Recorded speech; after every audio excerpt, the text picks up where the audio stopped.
क्या आपने कभी उस पिता की चीख सुनी है जिसके 100 पुत्र एक साथ एक ही युद्ध में मारे गए हों? हस्तिनापुर का वो सिंहासन जिसके लिए पूरी दुनिया जला दी गई। आज वो सिंहासन सुरक्षित था, लेकिन उस पर बैठने वाला एक भी वारिस जिंदा नहीं बचा था। 18 दिन के महाविनाश के बाद जब धृतराष्ट्र और गांधारी कुरुक्षेत्र की उस जमीन पर पहुंचे जहां उनके 100 बेटों की राख हवा में उड़ रही थी, तो उस रात पति और पत्नी के बीच एक ऐसा संवाद हुआ जिसने हस्तिनापुर की दीवारों को भी रुला दिया। आज हम जानेंगे उस भयानक रात का वो सच, जब एक अंधे राजा ने अपनी आंखों पर पट्टी बांधी हुई रानी से पूछा, गांधारी, क्या यह वही राख है जिसे हमने जन्म दिया था? 18 दिनों तक चला महाभारत का वो महायुद्ध अब शांत हो चुका था। तलवारों की खनखनाहट बंद हो चुकी थी और शंखनाद का शोर थम गया था। लेकिन यह शांति सुख की नहीं थी, यह एक मरघट का सन्नाटा था। हस्तिनापुर का वो राजमहल जहाँ कभी 100 राजकुमारों की हंसी गूंजती थी, आज वीरान पड़ा था। महाराज धृतराष्ट्र, जिनका अंधकार कभी हिमालय से भी ऊंचा था, आज अपने ही बोझ तले दब चुके थे। दुर्योधन के वध की खबर ने उनकी रीढ़ की हड्डी तोड़ दी थी। अब समय आ गया था उस सच्चाई का सामना करने का जिसे धृतराष्ट्र जीवन भर भागते रहे। संजय, जो अब तक उन्हें युद्ध का हाल सुना रहे थे, अब उन्हें अपने हाथों से पकड़कर उस शमशान की ओर ले जा रहे थे जिसे कुरुक्षेत्र कहते हैं। विधि का विधान देखिए, एक तरफ युधिष्ठिर के माथे पर विजय का राज तिलक लगने वाला था और ठीक उसी वक्त दूसरी तरफ एक पिता अपने 100 पुत्रों की राख समेटने जा रहा था। जीत पांडवों की हुई थी, लेकिन हार हार उस पिता की हुई थी जिसने पुत्र मोह में धर्म को अंधे का कर दिया था। जैसे ही उन्होंने रणभूमि में कदम रखा, जली हुई लकड़ियों और मांस की गंध ने उनका स्वागत किया। धृतराष्ट्र का अंधकार आंसुओं में बह रहा था, लेकिन गांधारी गांधारी रो नहीं रही थी। उनकी आंखों पर पट्टी जरूर थी, लेकिन उनके हृदय में एक ऐसा क्रोध उबल रहा था जो शायद आज महादेव की तीसरी आंख से भी ज्यादा विनाशकारी था। रणभूमि की वो जमीन उबड़ खाबड़ थी, कहीं टूटे हुए रथ पड़े थे तो कहीं वीरों के कंकाल। हस्तिनापुर के सम्राट, जिनके एक इशारे पर रास्ते साफ हो जाते थे, आज उन्हें चलने के लिए संजय के सहारे की जरूरत थी। तभी हवा का एक झोंका आया जिसमें जले हुए मांस की तीव्र गंध थी। धृतराष्ट्र, संजय, यह कैसी गंध है? क्या अभी भी युद्ध चल रहा है? यह ताप, यह गर्मी मुझे जला रही है। संजय, हम कहाँ खड़े हैं? संजय की आंखों में आंसू थे। उन्होंने भारी गले से वो सच कहा जिसे कहने की हिम्मत किसी में नहीं थी। संजय महाराज, यह युद्ध की गर्मी नहीं है, यह आपके वंश की चिताएं जल रही हैं। हम कौरवों के अंतिम संस्कार के बीच खड़े हैं। यह जो राख उड़कर आपके वस्त्रों पर लग रही है, यह आपके पुत्रों की है।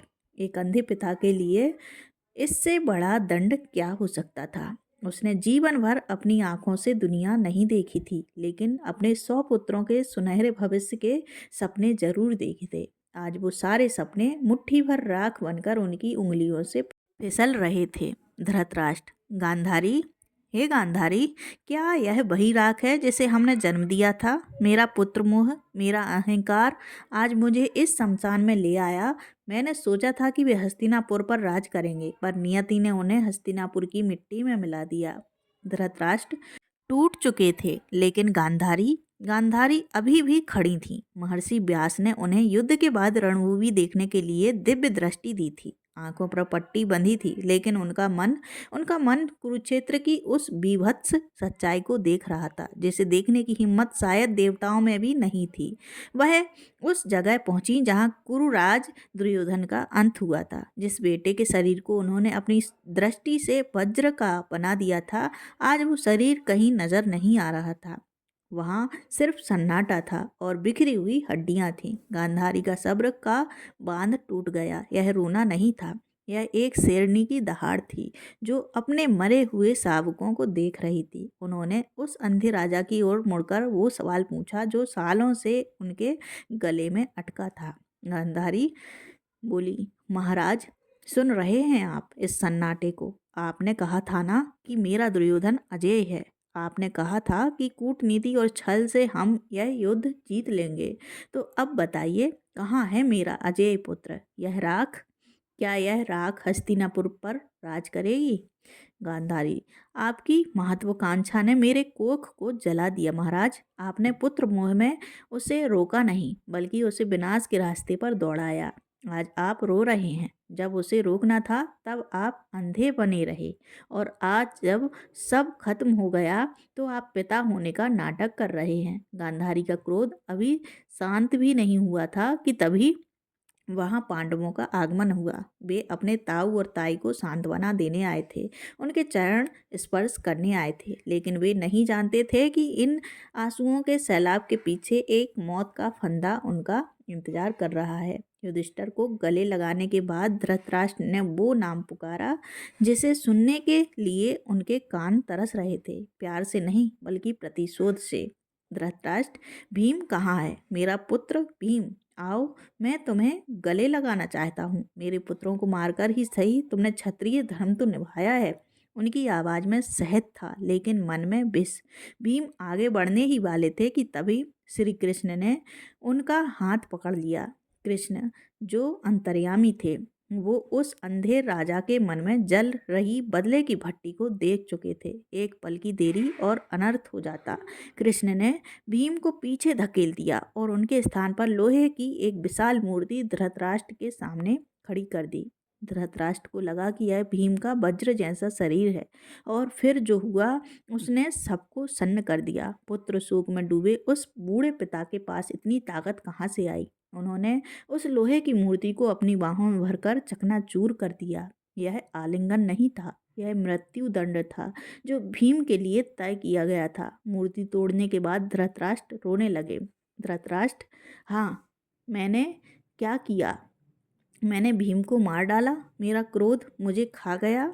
उसे लगा कि उन्होंने सच में भीम को मार दिया। उनका गुस्सा पल भर में पछतावे में बदल गया, लेकिन पास खड़ी गांधारी यह सब देख रही थी। जब कृष्ण ने बताया कि भीम जिंदा है तो धृतराष्ट्र को राहत मिली, लेकिन गांधारी की आत्मा कांप गई। उन्होंने महसूस किया कि उनके पति ने 100 बेटों की राख देखने के बाद भी अपने अहंकार का त्याग नहीं किया था, और यही वो पल था जिसने गांधारी को पूरी तरह तोड़ दिया। भीम को मारने का विफल प्रयास करने के बाद धृतराष्ट्र की क्रोध की अग्नि शांत हो चुकी थी। अब बारी थी शोक की अग्नि में जलने की। संजय उन्हें उस स्थान पर ले गए जहां कुरुवंश का अंतिम दीपक बुझा था।